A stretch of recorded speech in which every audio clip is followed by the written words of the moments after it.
One audio video clear है, कोई दिक्कत तो नहीं है?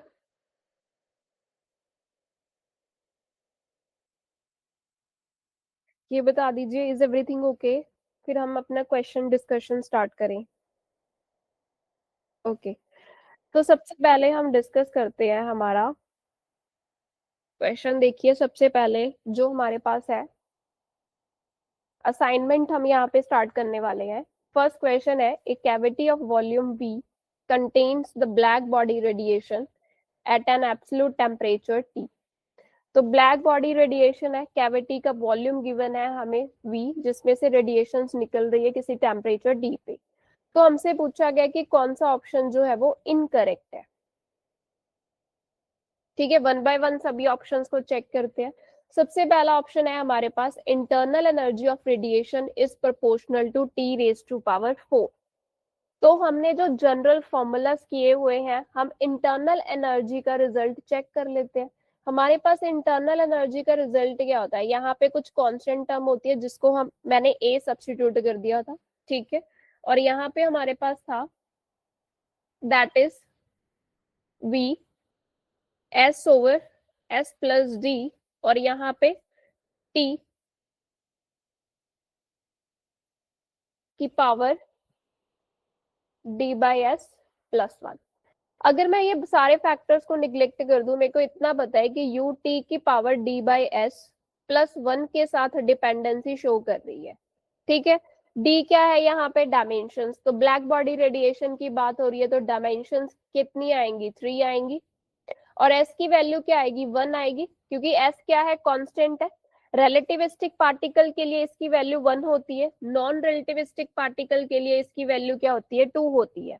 अब यहाँ पे कैविटी में क्या है, हमारे पास ब्लैक बॉडी रेडिएशन है, रेडिएशंस है। रेडिएशन में क्या होते हैं, फोटोन्स। ठीक है, वो क्या है, हमारे रिलेटिविस्टिक पार्टिकल है। ठीक है, तो एस की वैल्यू क्या आएगी, 1 आएगी। तो यहाँ से डिपेंडेंसी चेक करो, इंटरनल एनर्जी कैसे वेरी कर रही है। दिस इज डी की वैल्यू 3 अपॉन 1 प्लस 1। तो यू कैसे वेरी कर रहा है, टी रेज टू पावर 4 के साथ। तो यही ऑप्शन में मेंशन है। तो मतलब ये स्टेटमेंट तो सही है, ऑप्शन ए, बट ये हमारा आंसर नहीं है, क्योंकि हमें इनकरेक्ट स्टेटमेंट पूछी गई है। सेकेंड ऑप्शन देखिए, specific heat of radiation is proportional to T cube. अब स्पेसिफिक हीट की वैल्यू जो होती है टी के साथ कैसे वेरी करती है, that is D by S के साथ। ये डिपेंडेंसी होती है, जनरल रिजल्ट हमने देखे हैं। ठीक है, तो यहाँ पे डी की वैल्यू अगर फिल करी, वो क्या आएगी, 3, एस की वैल्यू 1। तो यहाँ से पता चल गया स्पेसिफिक हीट जो है वो टी क्यूब के साथ वेरी कर रही है। ठीक है, तो बी ऑप्शन भी करेक्ट है, बट हमारा ये आंसर नहीं है, इनकरेक्ट स्टेटमेंट नहीं है ये। नेक्स्ट देखिए, C option, pressure of the radiation is proportional to T raise to power 4। अब जो प्रेशर का जनरल रिजल्ट है वो कैसे लिखा था हमने, S upon D U upon V, यही था। यहाँ पे ध्यान से देखो, प्रेशर जो है वो यू के साथ डायरेक्टली वेरी कर रहा है, और हमें पता है, अभी हमने चेक किया, यू टी के साथ कैसे वेरी कर रहा है, टी की पावर 4 के साथ। इसका मतलब प्रेशर कैसे वेरी कर रहा है, टी रेज टू पावर 4 के साथ। तो ये जो सी ऑप्शन है ये भी सही है, बट ये हमारा आंसर नहीं है। ठीक है, डी ऑप्शन बच गया, डी ऑप्शन चेक कर लेते हैं। Although the radiation is in thermal equilibrium, number of photons in the cavity is not constant in the time.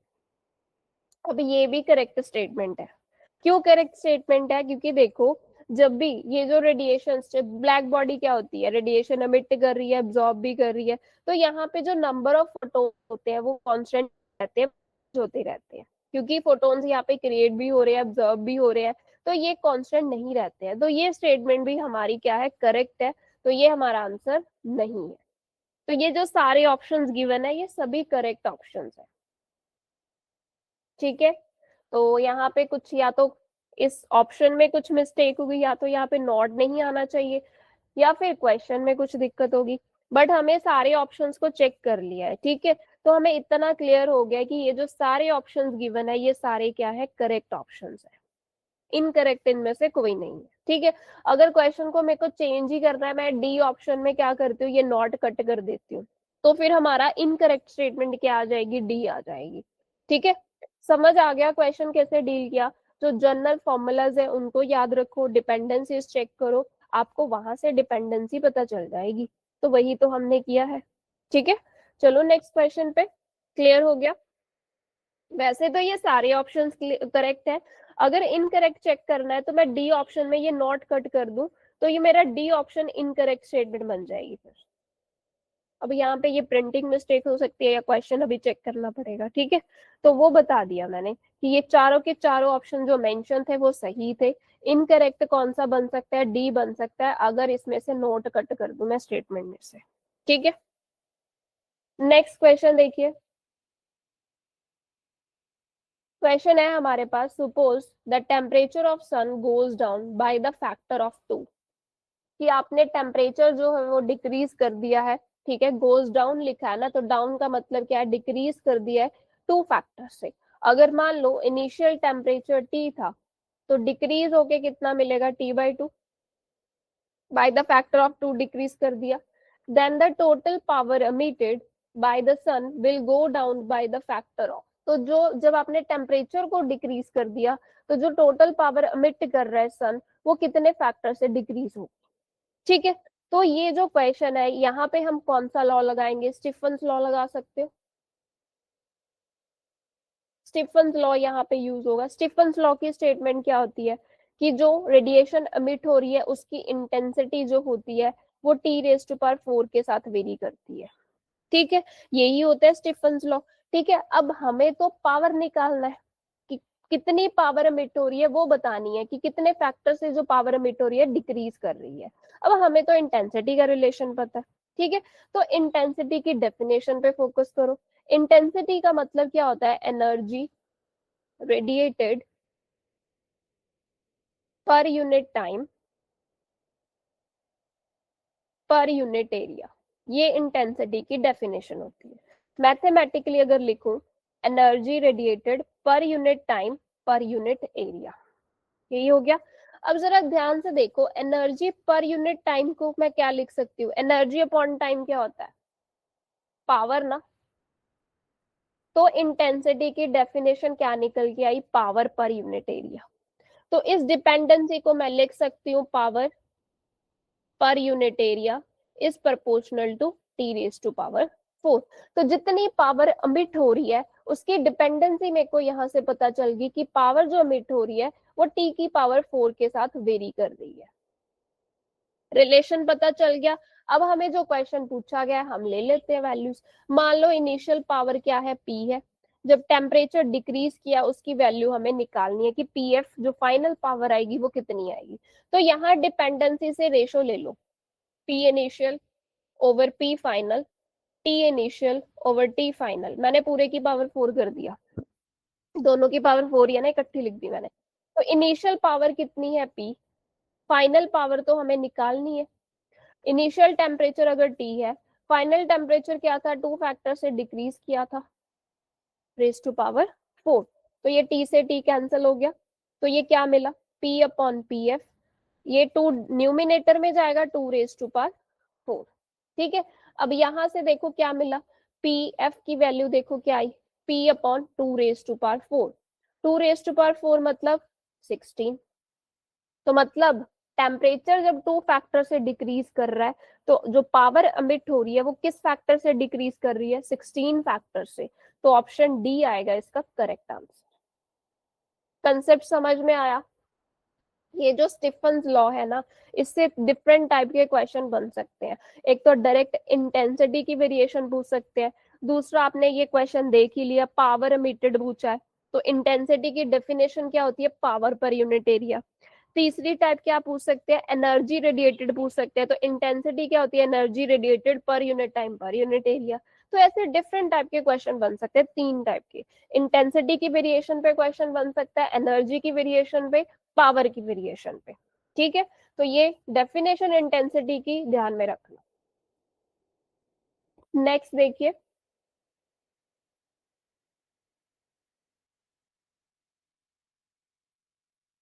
Question है हमारे पास, consider black body radiation in the cavity maintained at the temperature 2000 kelvin. तो मतलब जो हमारे पास initial temperature है cavity का, दैट इज 2000 केल्विन। ठीक है, if the volume of the cavity is reversibly and adiabatically increased from 10 centimetre cube two 640 centimetre cube. तो यहाँ पे क्या किया गया, कैविटी का वॉल्यूम चेंज किया गया। इनिशियल वॉल्यूम कितना है 10 सेंटीमीटर क्यूब, और जो फाइनल वॉल्यूम है वो कितना है 640 सेंटीमीटर क्यूब। तो हमसे पूछा गया है temperature of cavity changes to, मतलब जब वॉल्यूम चेंज हुआ तो टेम्परेचर कितना चेंज होगा। ठीक है, तो ये हमें सबसे पहले तो चेक करना पड़ेगा कि वेलोसिटी और वेलोसिटी कह दिया, वॉल्यूम और टेम्परेचर के बीच में रिलेशन देखना पड़ेगा कि कैसे डिपेंडेंसी आ रही है। वो कैसे करेंगे, देखो दो तरीके हैं इसको करने के, राइट। क्योंकि यहाँ पे प्रोसेस क्या है, रिवर्सिबली एडियाबैटिक प्रोसेस है। ठीक है, उसको आप फोकस करके रिलेशन निकाल सकते हो, वी और टी के बीच में डिपेंडेंसी चेक कर सकते हो। अदरवाइज दूसरा मेथड मैं यहाँ पे लगाने वाली हूँ, क्योंकि मैंने जनरल फॉर्मूला देखा है कि नंबर ऑफ पार्टिकल्स का रिजल्ट क्या होता है, A V S upon D T raise to power D by S, यही होता है ना नंबर ऑफ पार्टिकल्स का जनरल फॉर्मूला, राइट। तो मैं क्या यहाँ से वॉल्यूम और टेम्परेचर के बीच में रिजल्ट निकाल सकती हूँ, ऑब्वियसली कि यहाँ पे क्या आएगा, 1/v कैसे वेरी कर रहा है, टी की पावर डी बाई एस के साथ वेरी कर रहा है। मेरे को तो डिपेंडेंसी ही देखनी है ना वॉल्यूम और टेम्परेचर के बीच। नंबर मैंने क्यों चूज किया, क्योंकि देखो यहाँ पे फोटोन्स की बात हो रही है। ठीक है, तो n के रिजल्ट से मैं ये डिपेंडेंसी निकाल सकती हूँ। ठीक है, तो d की वैल्यू क्या आएगी, यहाँ पे 3 आएगी, s की वैल्यू क्या आएगी 1 आएगी। तो 1/v कैसे वेरी कर रहा है, t क्यूब के साथ वेरी कर रहा है, राइट। तो यहाँ से रेशो ले लेते हैं, रेशो क्या आ जाएगी, दैट इज t1 क्यूब या t initial over t final. ठीक है, this is equal to v final over v initial. अब सारा डाटा गिवन है, इसमें वैल्यूज फिल कर देते हैं। इनिशियल टेम्परेचर 2000, फाइनल निकालना है, इसका पूरे का क्यूब रख दिया। v फाइनल कितना है 640, इनिशियल कितना है 10, इसको सॉल्व कर लो, आपके पास टेम्परेचर निकल आएगा। So this is 2000 cube tf cube is equal to 64 बचा, 64 को मैं क्या लिख सकती हूँ, 4 का क्यूब ना। ठीक है, तो दोनों तरफ क्यूब रूट ले लो, क्यूब रूट लेने के बाद क्या मिला, 2000 upon final temperature is equal to 4। तो जब आप इसको सॉल्व करोगे तो यहाँ पे फाइनल टेम्परेचर कितना आ जाएगा, 500 केल्विन, ऑप्शन डी। अगर ये समझ नहीं आ रहा कि ये कैसे किया, तो ये जो प्रोसेस होता है रिवर्सिबल एडियाबैटिक प्रोसेस, ठीक है, उसकी कंडीशंस आप यूज कर सकते हो। तो यहाँ पे जो डिपेंडेंसी निकल के आती है, इक्वेशन बनती है, वो यही बनती है, T cube into V is constant. या तो ये इक्वेशन डायरेक्ट याद रख लो कि रिवर्सिबल एडियाबैटिक प्रोसेस से जब हम कैलकुलेशन करते हैं तो टेम्परेचर और वॉल्यूम का आपस में जो रिलेशन निकल के आता है, ये इक्वेशन निकल के आती है, T cube into V is constant. मैंने बस यहाँ एन के रिलेशन से निकाल ली। ठीक है, तो अगर ये n के रिलेशन से डाउट लग रहा है कि हाँ ये यहीं से क्यों निकाली, तो डायरेक्ट याद रखो कि जो रिवर्सिबल और एडियाबैटिक प्रोसेस हम परफॉर्म करते हैं, ये कैलकुलेशन से ही बना है। ठीक है, कैलकुलेशन से ही बना है। ब्लैक बॉडी रेडिएशन में फोटोन्स होते हैं, फोटोन्स के लिए एनर्जी डेंसिटी लिखी, फिर वहां से एंट्रोपी लिखी, फिर वहां से कैलकुलेशन करके ये फाइनल इक्वेशन बनती है, T cube into V is constant. तो इसी को आगे यूज करके आप निकाल सकते हो, या तो डायरेक्ट याद रखो या फिर ये स्टेप याद रख लो कि एन के रिजल्ट से हमने वी और टी के बीच में डिपेंडेंसी निकाली, वहीं से हमने यहाँ पे टेम्परेचर कैलकुलेट कर लिया। ठीक है जी, समझ में आया, कोई डाउट तो नहीं है इस क्वेश्चन में, चलो आगे। हाँ, अगर ये देखना है कि रिवर्सिबल एडियाबैटिक प्रोसेस के लिए ये इक्वेशन कैसे बनी है, तो मैं क्लास के बाद शेयर कर दूंगी कि ये इक्वेशन सॉल्व करके बनी है, T cube into V is equal to constant, ये रिवर्सिबल एडियाबैटिक प्रोसेस के लिए बनी है। मैं क्लास के बाद शेयर कर दूंगी, कैलकुलेशन करके ही बनी है। ठीक है, चलो आगे, नेक्स्ट देखिए। क्वेश्चन है हमारे पास, टू सॉलिड सफियर्स, दो सॉलिड सफियर है जिसका एक का नाम ए है, दूसरे का नाम बी है। They have same emissivity. Emissivity क्या होती है, कि जो एमिशन हो रही है, मतलब ये क्या कर रहे हैं सॉलिड सफियर, रेडिएशन एमिट कर रहे हैं, ठीक है, तो वो एमिसिव पावर कैलकुलेट करते हैं हम, उसी को एमिसिविटी बोला जाता है। तो दोनों सॉलिड स्फीयर्स के लिए एमिसिविटी क्या है, सेम है। अब रिलेशन क्या दिया है, radius A is 4 times the radius of B, कि जो ए का जो रेडियस है वो क्या है, 4 टाइम्स है रेडियस ऑफ बी। एक तो ये गिवन है, रिलेशन गिवन है। Temperature of A is twice the temperature of B, जो ए सॉलिड स्फीयर है उसका temperature 2 times that of solid sphere B, ये रिलेशन गिवन है। पूछा क्या गया है, ratio of rate of heat radiated from A to that of B. तो हमें निकालना क्या है कि कितना अमाउंट ऑफ हीट रेडिएट हो रहा है, उसकी रेशो निकालनी है, ठीक है। निकाल सकते हो, बता सकते हो कौन सा रिलेशन होता है हीट का, कि हम कैलकुलेट कर सके यहाँ पे। तो heat radiated from A to B, ये रेशो कैलकुलेट करनी है। स्टीफन्स लॉ ही लगेगा। स्टीफन्स लॉ क्या बोलता है कि जो इंटेंसिटी होती है, जो रेडिएशन एमिट हो रही है, उसकी इंटेंसिटी टी की पावर 4 के साथ वेरी कर रही है। अब इंटेंसिटी की डेफिनेशन फिल करो जरा, एनर्जी पर यूनिट टाइम पर यूनिट एरिया। हीट क्या होती है, हीट एनर्जी ही तो होती है ना। तो हीट रेडिएटेड मतलब एनर्जी रेडिएटेड, एनर्जी दिख गया, चलो ठीक है। ये रेट वर्ड का मतलब क्या होता है, रेट का मतलब होता है कि जब कोई क्वांटिटी टाइम के साथ चेंज कर रही हो, ये टाइम फैक्टर दिख रहा है, तो ई अपॉन टी ही पूछा गया है। ये क्या है आपकी रेट ऑफ हीट रेडिएटेड, ठीक है। अब डिपेंडेंसी पता चल गई है कि ये टी की पावर 4 के साथ वेरी कर रहा है। अब यहाँ पे एरिया भी तो है ना, एरिया को दूसरी तरफ ले जाते हैं, area into T raise to power 4। अब हमारा जो यहाँ पे सफियर्स है, सॉलिड सफियर्स है ना, हीट रेडिएट हो रही है, तो सफियर का सरफेस एरिया क्या होता है, 4 पाई r स्क्वायर। तो ये जो हीट रेडिएटेड है, एरिया क्या आ जाएगा, 4 pi r square T raise to power 4। तो यहाँ से डिपेंडेंसी क्या निकल के आई कि जो h है, हीट रेडिएटेड है, वो r स्क्वायर के साथ वेरी कर रहा है और t की पावर 4 के साथ वेरी।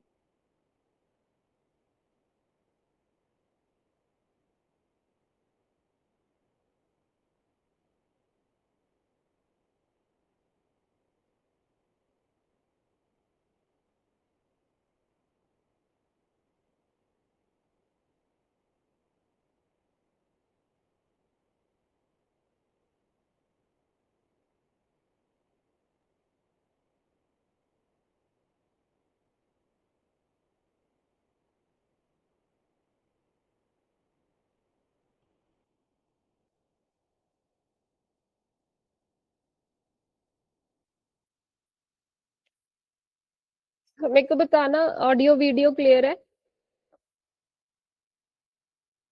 ठीक है। वो इलेक्ट्रिसिटी चली गई थी तो उसकी वजह से बीच में दिक्कत आई है। ओके, तो चलो अब हम इस क्वेश्चन को डील करते हैं।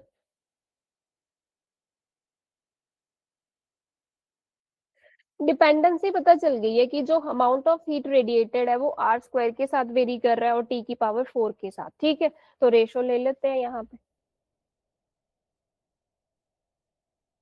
डायरेक्टली डिपेंडेंसी है तो न्यूमिनेटर में क्या आएगा, ए के रेडियस का स्क्वायर, जो ए का टेम्परेचर है उसकी पावर 4, ठीक है, बी के रेडियस का स्क्वायर और टेम्परेचर जो बी का है उसकी पावर 4। अब जो इक्वेशंस हमने लिखी है, रिलेशन हमें क्वेश्चन में गिवन थे, 1 और 2 इक्वेशन हमने लिखी है, तो यहाँ पे फिल कर दो। आर ए की वैल्यू फिल की 4 टाइम्स आर बी का स्क्वायर और टी ए की value 2 times temperature of B का पावर 4। ये R B square temperature of B raise to power 4। अब आर बी का स्क्वायर, ये तो टर्म कैंसिल हो जाएगी, टेम्परेचर ऑफ बी वाली टर्म भी कैंसिल हो जाएगी, बची क्या टर्म देखो जरा,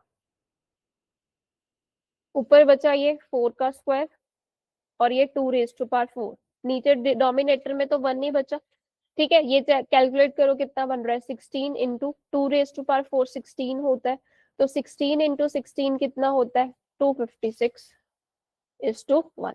तो ये रेशियो हमारे पास आ गई, तो आंसर क्या आएगा, 256:1।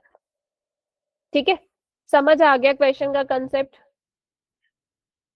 स्टीफन्स लॉ के ऊपर ही बेस्ड था, बस डेफिनेशन इंटेंसिटी की याद रखो, उसी फॉर्मूले को मॉडिफाई करके डिफरेंट टाइप के क्वेश्चन जो है यहाँ से बनते हैं। ठीक है, नेक्स्ट देखो क्वेश्चन, ये देखिए क्वेश्चन। क्वेश्चन है हमारे पास, a cavity contains a black body radiation in equilibrium at temperature T। तो हमारे पास यहाँ पे कैविटी है, ठीक है, उसका टेम्परेचर T दिया गया है और इसमें क्या ब्लैक बॉडी रेडिएशन है, ठीक है। द स्पेसिफिक हीट पर unit volume of photon gas in the cavity is of the form. तो यहाँ पे स्पेसिफिक हीट गिवन है पर यूनिट वॉल्यूम और कितनी गिवन है, gamma T raise to power 3, ये गिवन है। गामा क्या है, यहाँ पे कांस्टेंट है। The cavity is expanded to twice its volume, original volume. हमने क्या किया, कैविटी को एक्सपेंड कर दिया। कितना एक्सपेंड किया कि मान लो अगर original volume, initial volume V है, तो फाइनल वॉल्यूम क्या है, 2 टाइम्स ऑफ V, ट्वाइस किया है ना, डबल कर दिया volume. And then allowed to equilibrate the at the same temperature. और फिर जब हमने वॉल्यूम को डबल किया, उसको फिर से क्या किया, सेम टेम्परेचर पे लेके आए, इक्विलिब्रियम कंडीशन पे। तो हमसे पूछा गया है new internal energy per unit volume कितनी हो। तो U upon V, internal energy per unit volume की वैल्यू जो है वो हमने कैलकुलेट करनी है। ठीक है, चलो करते हैं। हमें इक्वेशन क्या गिवन है, स्पेसिफिक हीट पर यूनिट वॉल्यूम, ये वॉल्यूम मैं इस तरफ ले जाऊं, gamma T cube into volume. अब स्पेसिफिक हीट ये क्या है, कांस्टेंट वॉल्यूम बोली है, इस ये किसकी रेशो होती है, du upon dt। This is gamma T cube into V। ठीक है, तो यहां से du क्या आ जाएगा, that is gamma T cube V dt। अब इंटीग्रेट कर देते हैं दोनों तरफ। ठीक है, तो यहाँ पे क्या आएगा, u is equal to gamma और v बाहर आएंगे, इंटीग्रेशन तो t क्यूब की होगी ना, क्योंकि dt वेरिएबल है। तो यहाँ से इंटरनल एनर्जी कितनी आ गई, gamma into V T raise to power 4 upon 4। हमें क्या पूछा गया है, internal energy per unit volume. तो ये जो वॉल्यूम वाली टर्म है इसको नीचे ले आओ, तो U अपॉन बी की वैल्यू क्या आ जाएगी, gamma T raise to power 4 upon 4।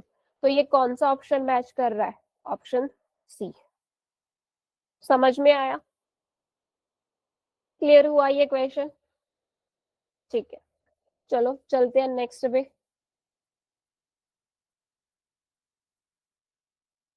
ये क्वेश्चन देखे, क्वेश्चन है हमारे पास, the black body at a temperature 6000 Kelvin emits the radiation whose intensity spectrum peaks at 600 nanometre. तो ब्लैक बॉडी का स्पेक्ट्रम का क्वेश्चन है ये, ठीक है। तो कोई टेम्परेचर गिवन है ये 6000 केल्विन, इस टेम्परेचर पे जो रेडिएशन एमिट हो रही है, ठीक है, उसकी इंटेंसिटी कहाँ पे मैक्सिमम मिल रही है, मतलब लैम्डा मैक्स आपको गिवन है, दैट इज 600 नैनोमीटर। ठीक है, कि इस वेवलेंथ के ऊपर हमें स्पेक्ट्रम में पीक मिल रही है, राइट, मैक्सिमम इंटेंसिटी मिल रही है। The temperature is reduce to 300 kelvin. फिर टेम्परेचर को रिड्यूस कर दिया, कितना कर दिया, 300 केल्विन कर दिया। तो अब पूछा गया है कि स्पेक्ट्रम की पीक कहाँ पे आएगी, मतलब लैम्डा मैक्स की वैल्यू पूछी गई है जब टेम्परेचर 300 केल्विन किया। ठीक है, तो हमने ब्लैक बॉडी रेडिएशन जब कंसेप्ट पढ़ा है तो हमने डिफरेंट लॉज पढ़े थे। ठीक है, तो कोई एक लॉ पढ़ा था हमने, that is Wien displacement law. तो ये क्वेश्चन उसके थ्रू होगा, वीन डिस्प्लेसमेंट लॉ। और इस लॉ की स्टेटमेंट क्या है कि जो लैम्डा मैक्स है, लैम्डा मैक्स का मतलब क्या होता है कि ये वो वेवलेंथ की वैल्यू होती है जिसपे हमारी इंटेंसिटी मैक्सिमम होगी, यदि आप बोल सकते हो एनर्जी डेंसिटी मैक्सिमम हो। वेवलेंथ की मैक्सिमम वैल्यू नहीं होती है, ठीक है, कि वेवलेंथ की ये वो वैल्यू होती है जिसपे हमारा इंटेंसिटी जो है वो हमें मिल रहा है, मैक्सिमम मिल रहा है। तो इसका प्रोडक्ट टी के साथ क्या रहता है, कांस्टेंट रहता है। यही होता है वीन्स डिस्प्लेसमेंट लॉ। ठीक है, तो यहीं से हम क्या ले लेते हैं, इक्वेशन लिख लेते हैं, that is lambda max 1 T1 is equal to lambda max 2 T2। अब इस इक्वेशन में वैल्यूज फिल कर देते हैं। T1 कितना है, 6000 केल्विन। लैम्डा मैक्स 1 कितना है, 600 नैनोमीटर। लैम्डा मैक्स 2 निकालना है और यहाँ पे T2 की वैल्यू कितनी है, 300 केल्विन। केल्विन से केल्विन कैंसिल हो गया, ये 2 जीरोस भी कैंसिल कर दी मैंने, ठीक है, और ये 3 और ये 20, 60 बचा ना, तो 20 आ जाएगा यहाँ पे। तो 600 इंटू 20 कितना मिला, 6 टू 12, 12,000 हो गया nanometre, that is equal to lambda max. अब 12,000 तो आंसर आ नहीं रहा, नैनोमीटर में नहीं आ रहा, यूनिट्स चेक करो, माइक्रोमीटर है या मिलीमीटर है, तो इसको सॉल्व करो थोड़ा सा आगे। 12,000 नैनोमीटर को मीटर में चेंज किया, 10⁻⁹ मीटर, ठीक है। अब यहाँ पे जीरोस को अरेंज कर दो, ये 3 जीरोस इसके साथ जब कंपनसेट होगी तो लैम्डा मैक्स कितना मिलेगा हमें, दैट इज 12 इंटू 10⁻⁶ मीटर, और 10⁻⁶ क्या होता है, माइक्रो को बोलते हैं ना, माइक्रोमीटर, तो 12 माइक्रोमीटर आ गया, ऑप्शन बी आएगा। हाँ, ए कैसे साक्षी, दैट इज 120, हमारा तो 12 बन रहा है, बी आएगा। 120 कैसे आया, ये 3 जीरोस -9 के साथ कंपनसेट हो जाएंगी ना, तो 10⁻⁶ बचा, वो माइक्रो बन गया, तो 12 माइक्रोमीटर, ऑप्शन बी आएगा इसका आंसर, ठीक है। ध्यान से करो, तभी तो 120 दिया है, बच्चे गलती कर देते हैं फिर यहीं पे। हाँ वही बोला, ध्यान से करो क्वेश्चन को, ठीक है। नेक्स्ट देखो ये क्वेश्चन, इसका आंसर बताओ क्या आएगा। The graph in the figure below shows the intensity as a function of frequency of a perfect black body at a fixed temperature T. तो परफेक्ट ब्लैक बॉडी का ये जो स्पेक्ट्रम है वो गिवन है हमें, इंटेंसिटी वर्सेस फ्रीक्वेंसी का graph given है, राइट। तो कॉरस्पॉन्डिंग ग्राफ ये किसी टेम्परेचर टी पे गिवन है, टी टेम्परेचर पे बॉडी को रखा और उसका स्पेक्ट्रम देखा गया, इंटेंसिटी जो आ रही थी फ्रीक्वेंसी के साथ ये वेरिएशन मिल रही थी। The corresponding graph at temperature 2T, मतलब जब हमने टेम्परेचर T से कितना कर दिया, डबल कर दिया, बढ़ा दिया, तो हमसे पूछा गया है कि can be obtained by which of the following operation, कि अगर हमें 2D टेम्परेचर पे ये ग्राफ चेक करना हो तो हमें क्या करना पड़ेगा, ठीक है, for every point of graph. Option A देखो क्या है, multiply the frequency coordinate by half, intensity coordinate by 8। Option B है multiply the frequency coordinate by 2, intensity coordinate by 8। Option C है multiply the frequency coordinate by half, intensity coordinate by 16। और last option है कि frequency coordinate को 2 के साथ multiply करना पड़ेगा, इंटेंसिटी कोऑर्डिनेट को 16 के साथ मल्टीप्लाई करना पड़ेगा, ठीक है। तो चलो, जो हमने ब्लैक बॉडी रेडिएशन के केस में अपने लॉज जो है वो पढ़े हैं, उनको हम यहाँ पे अप्लाई करते हैं, ठीक है।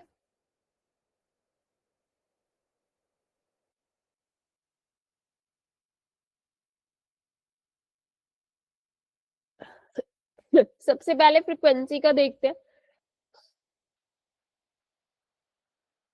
फ्रीक्वेंसी का रिलेशन हमने देखा है कहीं पे, देखो वीन्स डिस्प्लेसमेंट लॉ से ही हो जाएगा क्वेश्चन।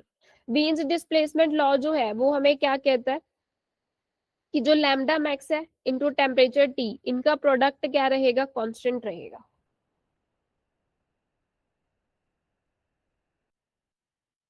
अब हमें तो फ्रीक्वेंसी की वेरिएशन देखनी है ना, हमें लैम्डा मैक्स और टी का पता है कि अगर एक बढ़ रहा है तो दूसरा कम होगा, और वेवलेंथ जो है लैम्डा जो है वो फ्रीक्वेंसी के इनवर्सली प्रोपोर्शनल होती है ना।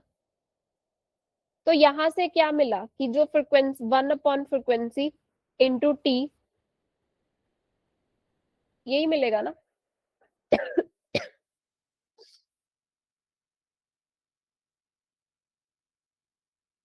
एक सेकेंड, ये यहां से मिलेगा लैम्डा मैक्स जो है इनवर्सली प्रोपोर्शनल टू टेम्परेचर। अब लैम्डा मैक्स को मैं क्या लिख सकती हूँ, 1/फ्रीक्वेंसी ना, म्यू मैक्स लिख देती हूँ, it is directly proportional to 1/T।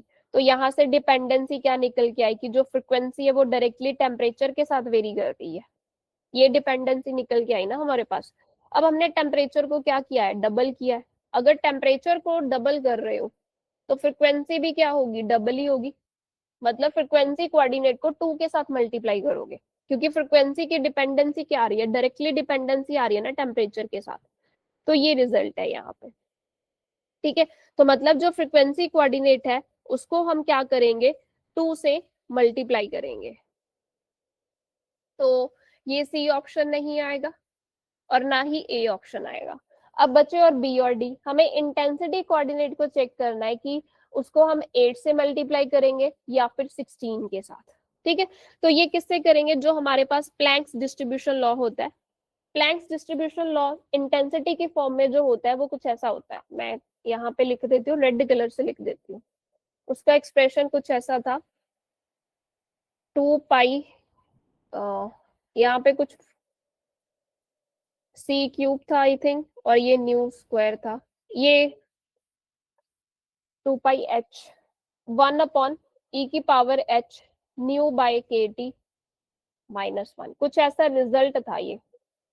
ये फॉर्मूला इंटेंसिटी का था ब्लैक बॉडी रेडिएशन के लिए, प्लैंक्स लॉ था ये इन टर्म्स ऑफ फ्रीक्वेंसी। ठीक है, अब क्योंकि फ्रीक्वेंसी भी क्या हो रही है, ये यहाँ पे न्यू क्यूब आएगा आई थिंक, ये आगे वाला फैक्टर मेरे को श्योर नहीं है, 2 पाई h भी था शायद, new cube upon C cube तो था ही। ठीक है, अब हम इस इंटेंसिटी में क्या करेंगे, चेंजेस कर देते हैं।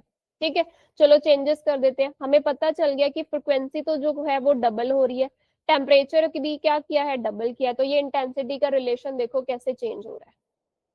2 पाई, यहाँ पे 2 न्यू क्यूब हो जाएगा अपॉन सी क्यूब, 1 अपॉन ई की power h new upon new की जगह 2 न्यू डिवाइडेड बाई के, टी की जगह 2t-1।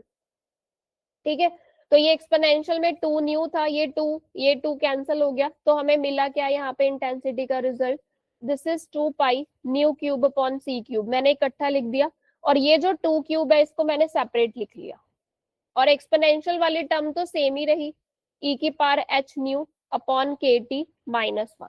अब इस टर्म को थोड़ा सा ध्यान से देखो, ये ब्रैकेट वाली टर्म ओरिजिनल फॉर्मूला में थी, एक्सपोनेंशियल वाली टर्म भी ओरिजिनल फॉर्मूला में थी, मल्टीप्लाई किससे हो रहा है, 2 क्यूब से हो रहा है ना, तो मतलब जो न्यू इंटेंसिटी है वो क्या है, 8 टाइम्स द ओरिजिनल वैल्यू बन रही है। तो मतलब आप इंटेंसिटी कोऑर्डिनेट को किसके साथ मल्टीप्लाई करोगे, 8 के साथ मल्टीप्लाई करोगे, ऑप्शन बी आएगा इसका आंसर।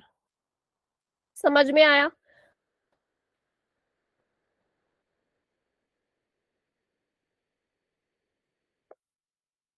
एक बार मेरे को ये रिलेशन चेक करने दो।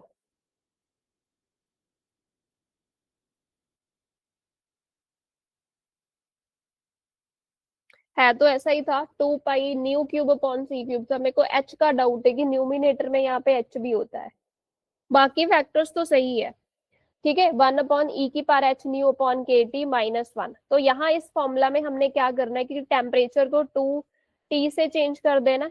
ठीक है, और ये जो फ्रिक्वेंसी है वो भी तो डबल हो रही है ना, हमने रिजल्ट अभी देखे, तो फ्रिक्वेंसी को 2 न्यू से रिप्लेस कर देना है, तो ये ओरिजिनल फॉर्मूला से हमें एक एक्स्ट्रा फैक्टर मिल रहा है, 2 क्यूब एक्स्ट्रा मिल रहा है, तो मतलब इंटेंसिटी कोऑर्डिनेट को 8 से मल्टीप्लाई करोगे, तो ऑप्शन बी आएगा इसका correct answer.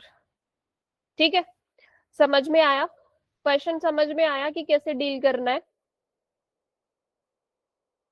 Show me thumbs up, अगर कोई डाउट है तो पूछ लो।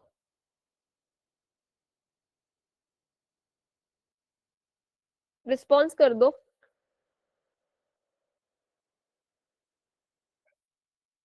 साक्षी, रिपीट करना है। ओके,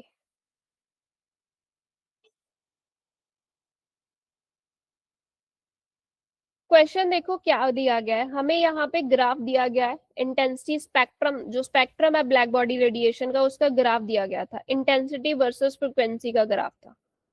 ठीक है, अब अगर इंटेंसिटी वर्सेस फ्रिक्वेंसी का ग्राफ गिवन है, उन्होंने कहा ये किसी टेम्परेचर टी पे दिया गया है, राइट?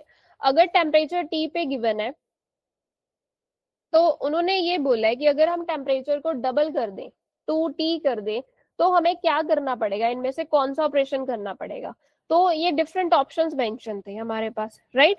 तो यहाँ पे हमें कैसे पता चलेगा कि आपने फ्रिक्वेंसी को किसके साथ मल्टीप्लाई करना है, राइट? और जो आपका इंटेंसिटी आप उसको किसके साथ मल्टीप्लाई करोगे, राइट? तो सबसे पहले तो देखो, हमें फ्रिक्वेंसी का कोई रिलेशन पता है? नहीं पता है। हमें वीन्स डिस्प्लेसमेंट लॉ पता था, क्या था वो, lambda max into T is constant, right? यही होता है ना वीन्स डिस्प्लेसमेंट लॉ। तो यहाँ से क्या पता चल रहा है कि लैम्डा मैक्स जो है इनवर्सली टेम्परेचर के साथ वेरी कर रहा है, राइट। ये डिपेंडेंसी मेरे को पता थी, बट मेरे को तो फ्रिक्वेंसी को देखना है ना। तो लैम्डा और फ्रिक्वेंसी का रिलेशन क्या होता है, कैसे डिपेंडेंसी होती है, इनवर्सली प्रोपोर्शनल होते हैं ना लैम्डा और फ्रिक्वेंसी। तो ये जो लैम्डा मैक्स है इसकी जगह मैंने 1/न्यू मैक्स लिख दिया, ठीक है, क्योंकि इनवर्स रिलेशन होता है वेवलेंथ और फ्रिक्वेंसी का। तो it is directly proportional to 1/t। तो यहाँ से ये पता चल गया कि जो न्यू मैक्स है वो कैसे वेरी कर रही है, डायरेक्टली प्रोपोर्शनल टू टी है। डिपेंडेंसी पता चल गई फ्रिक्वेंसी और टेम्परेचर के बीच।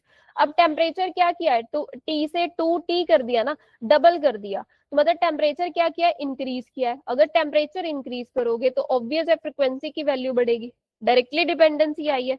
तो टेम्परेचर डबल किया तो फ्रिक्वेंसी भी डबल हो रही है, यानी कि जो फ्रिक्वेंसी का कोऑर्डिनेट है उसको आप 2 से मल्टीप्लाई कर रहे हो, ठीक है। तो ये किस ऑप्शन में मेंशन है, एक देखो डी ऑप्शन में लिखा है कि म्यू को आप 2 से मल्टीप्लाई करोगे, या फिर बी ऑप्शन में लिखा है म्यू को आप 2 के साथ मल्टीप्लाई करोगे। तो सीधा ए और सी ऑप्शन तो निग्लेक्ट हो गए, राइट। अब बात आती है इंटेंसिटी कोऑर्डिनेट को कैसे मल्टीप्लाई करोगे जब आपने टेम्परेचर को डबल कर दिया।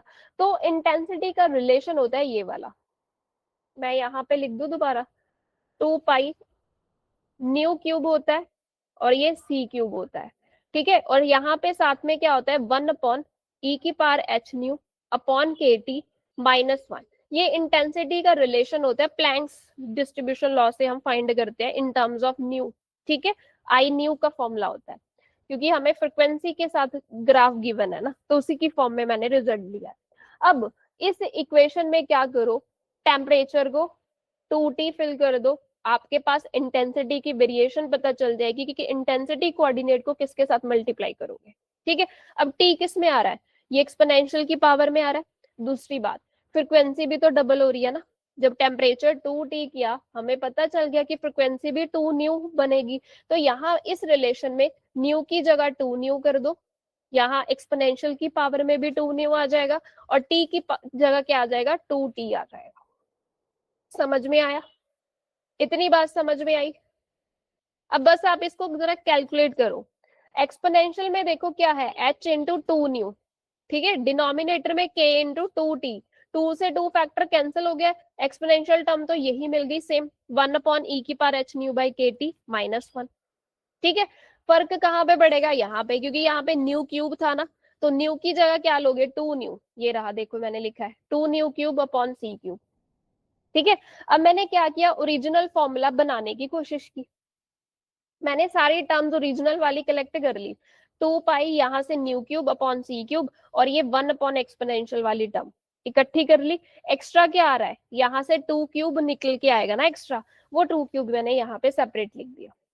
तो मतलब ओरिजिनल वैल्यूज किसके साथ मल्टीप्लाई हो रही है, 2 क्यूब के साथ, यानी कि 8 के साथ। तो इंटेंसिटी कोऑर्डिनेट क्या बन रहा है, 8 टाइम्स बन रहा है। तो ये जो ग्राफ है, जब आप 2t टेम्परेचर पे प्लॉट करना चाहते हो तो इंटेंसिटी कोऑर्डिनेट को 8 के साथ मल्टीप्लाई करोगे और फ्रिक्वेंसी कोऑर्डिनेट को 2 के साथ। तो ऑप्शन बी आएगा इसका आंसर, ठीक है। स्टीफन्स लॉ क्यों नहीं यूज किया, देखो स्टीफन्स लॉ जो होता है वो हमें जस्ट इतना बताता है कि रेडिएशन, जो अमिटेड रेडिएशन है उसकी इंटेंसिटी T⁴ के साथ वेरी कर रही है, बट हमें यहाँ पे स्पेक्ट्रम गिवन है, ठीक है। जब हमें स्पेक्ट्रम वाले क्वेश्चन आते हैं, जैसे ये ग्राफ गिवन है, तो यहाँ पे हम डिस्ट्रीब्यूशन, जो प्लैंक्स डिस्ट्रीब्यूशन लॉ होता है ना, वो रिजल्ट यूज करके हम क्वेश्चन को डील करते हैं, ठीक है। बस ये थोड़ा सा डिफरेंस है। ये तो जैसे हमारे पास सिंपल न्यूमेरिकल आ जाता है ना कि टी हमारा डबल कर दिया, ट्रिपल कर दिया, इंटेंसिटी कैसे चेंज होगी, ऐसे सिंपल न्यूमेरिकल क्वेश्चन जब हम करते हैं स्टीफन लॉ लगा के कर सकते हैं। पर जब हमें ग्राफिकल क्वेश्चंस आते हैं ना, तो वहां पे हम mostly distribution law, Planck's distribution law लगा के क्वेश्चन को डील करते हैं। क्योंकि अगर आप यहाँ पे देखो, अगर आप स्टीफन लॉ लगाओगे आपका बी ऑप्शन नहीं आएगा, आपका डी ऑप्शन बनेगा, क्योंकि अब जब टी की जगह 2t फिल करोगे तो 16 टाइम्स इंटेंसिटी बन जाएगी, वो गलत है। तो ये पॉइंट नोट कर लेना, जब भी ऐसे ग्राफिकल क्वेश्चंस आएंगे ना इंटेंसिटी के, कि ऐसे स्पेक्ट्रम गिवन है ब्लैक बॉडी का, तो वहां पे कोशिश करना कि जो डिस्ट्रीब्यूशन लॉ हमने पढ़े हैं, ठीक है, उन लॉस को यूज करके आप इंटेंसिटी देखोगे, एनर्जी डेंसिटी देखोगे, तो प्लैंक्स डिस्ट्रीब्यूशन लॉ लगा के क्वेश्चन को डील करना है, ठीक है। समझ आ गया। हाँ जी, ठीक है। तो ये हमारे पास थी असाइनमेंट। अब हम प्रैक्टिस शीट पे चलते हैं।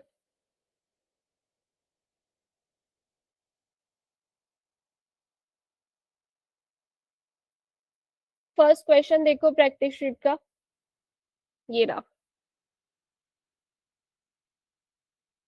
क्वेश्चन है हमारे पास प्रैक्टिस शीट का। First question, a black body is at a temperature 303 kelvin. तो टेम्परेचर ब्लैक बॉडी का गिवन है 303 kelvin. Energy emitted per second per square metre from it is proportional to. निकालना क्या है, energy emitted per second square, हाँ C आएगा, energy emitted per second यानी कि टी पर स्क्वायर मीटर। तो एरिया की यूनिट मीटर स्क्वायर होता है ना, टाइम की यूनिट सेकेंड। तो मतलब ये किसकी डेफिनेशन है, इंटेंसिटी की ही डेफिनेशन है। तो यहाँ पे हम स्टीफन लॉ लगा सकते हैं, और स्टीफन लॉ हमें पता है कि इंटेंसिटी टी की पावर 4 के साथ वेरी करती है। टेम्परेचर कितना गिवन है हमें यहाँ पे, दैट इज 303 केल्विन, तो इसकी पावर 4 हो जाएगा। तो ऑप्शन सी आना चाहिए इसका करेक्ट आंसर। ठीक है, तो ये न्यूमेरिकल टाइप क्वेश्चन था ना, तो ऐसे क्वेश्चंस को आप स्टीफन्स लॉ लगा के निकाल सकते हो। डिस्ट्रीब्यूशन लॉ मोस्टली जो होते हैं ना वो ग्राफिकल क्वेश्चंस में यूज होते हैं, तो ये थोड़ा सा ध्यान रखना। ठीक है, जैसे अभी पीछे क्वेश्चन डिस्कस किया था। नेक्स्ट देखो, a black surface observes dash as compared to white surface under identical conditions। तो एक ब्लैक सरफेस जो है वो व्हाइट सरफेस के कंपैरेटिवली ऑब्जर्व करता है same heat, negligible heat, more heat या फिर लेसर हीट। क्या आएगा इसका आंसर, देखो जो ब्लैक सरफेस होता है वो ज्यादा हीट अब्सॉर्ब करता है as compare to white surface, तो ऑप्शन सी आना चाहिए इसका करेक्ट आंसर। हाँ, more heat as compare to white surface, ठीक है। तो option C is correct answer here. Next देखो, a black body is maintained at 27 degrees Celsius and 927 degrees Celsius, ratio of radiation emitted will be। तो कितनी radiation emit हो रही है उसकी रेशो निकालनी है, ठीक है। तो रेडिएशन मतलब यहाँ पे आना चाहिए इंटेंसिटी ऑफ रेडिएशन, इंटेंसिटी जो रेडिएशन एमिट हो रही है उसकी इंटेंसिटी की रेशो पूछी गई है।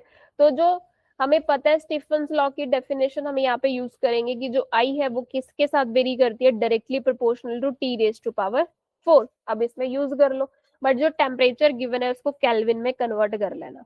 तो हमारे पास फर्स्ट टेम्परेचर क्या है 27 डिग्री सेल्सियस, इसको केल्विन में चेंज करो 273 ऐड करके, तो ये मिलेगा 300 केल्विन, ठीक है। सेकेंड टेम्परेचर आपके पास है 927, इसको भी केल्विन में चेंज करो, तो 927 प्लस 273, ये कितना मिलेगा आपको, आई थिंक 1200। 27 प्लस 73 तो ये 00 ही आएगा, 9 10 टू 12 ये बन गया। अब रेशो ले लो यहाँ से, I1 upon I2 it is equal to T1 upon T2 raise to power 4। तो फर्स्ट टेम्परेचर 300 और ये 1200 रेज टू पावर 4, तो ये कैंसिल हो गया, 314 हो गया, ये 1/4 रेज टू पावर 4 आ गया। तो ये मिलेगा 1/256, 4 की पावर 4, 256 आएगा ना। तो ऑप्शन डी आना चाहिए इसका करेक्ट आंसर, ठीक है। तो स्टीफन लॉ के बेस पे ये क्वेश्चन था, तो ऐसे डील करना है आपने, टेम्परेचर को केल्विन में चेंज करके फिर कैलकुलेशन करनी है, हमेशा ध्यान में रखना, सेल्सियस में नहीं करनी है कैलकुलेशन, ठीक है। नेक्स्ट देखो,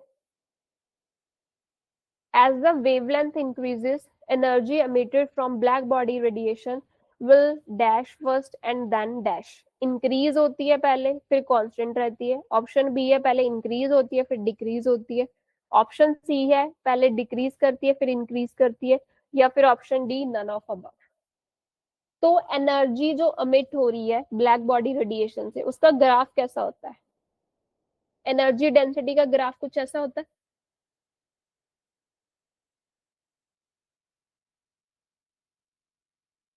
ठीक है। तो यहाँ पे क्या हो रहा है, पहले ये ऐसे बढ़ रही है, ठीक है, मैक्सिमम वैल्यू आएगी, फिर उसके बाद ये डिक्रीज कर रही है, जैसे जैसे वेवलेंथ बढ़ेगी, ये एनर्जी डेंसिटी का ग्राफ होता है ब्लैक बॉडी का। तो जैसे जैसे वेवलेंथ बढ़ रही है इसकी वैल्यू जो है वो बढ़ रही है, फिर उसके बाद ये एक पॉइंट के बाद डिक्रीज कर रही है, तो ऑप्शन बी आना चाहिए इसका करेक्ट आंसर। ये ग्राफ्स याद रखो, ग्राफ्स के बेस पे भी क्वेश्चन मिल सकते हैं आपको। ठीक है, नेक्स्ट देखो।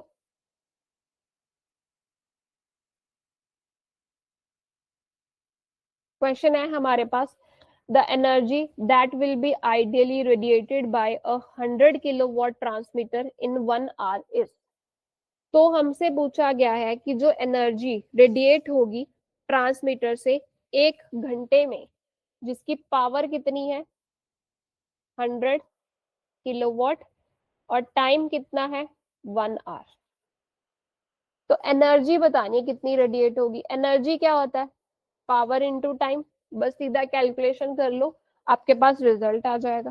ठीक है, पावर क्या है 100 किलोवाट, इसको वॉट में चेंज कर लेते हैं तो 10⁻³ के साथ मल्टीप्लाई हो जाएगा, तो 10⁻5 वॉट आ गई power.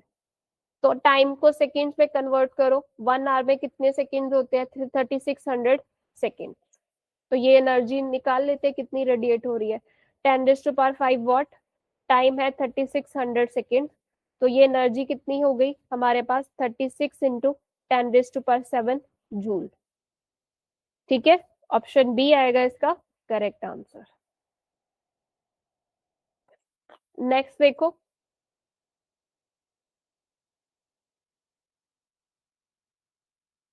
A black body can absorb radiations of higher wavelength only, lower wavelength only, intermediate wavelength only, या फिर all wavelength। क्या आएगा इसका answer.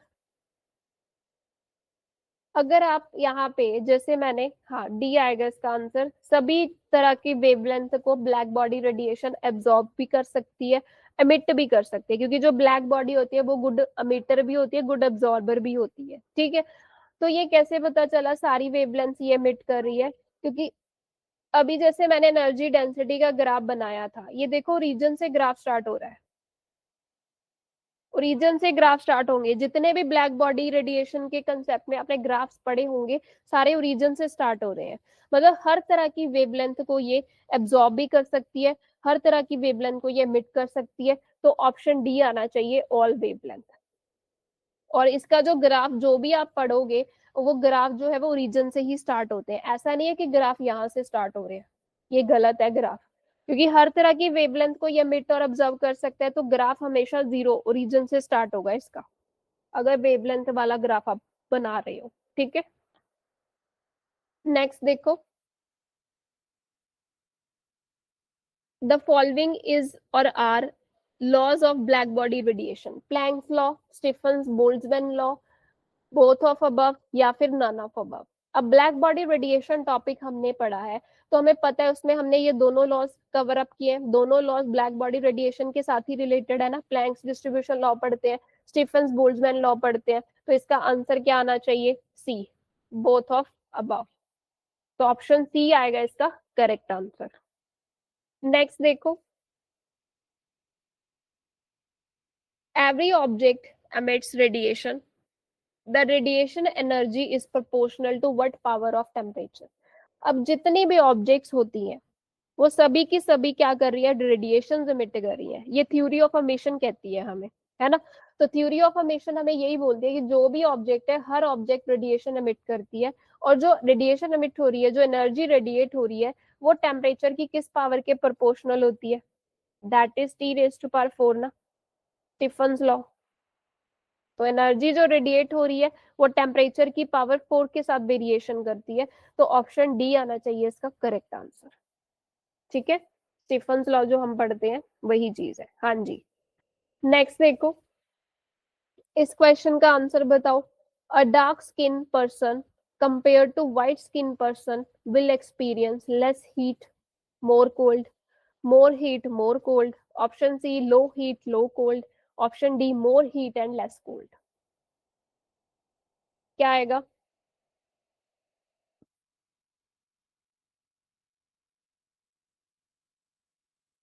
Which option is correct.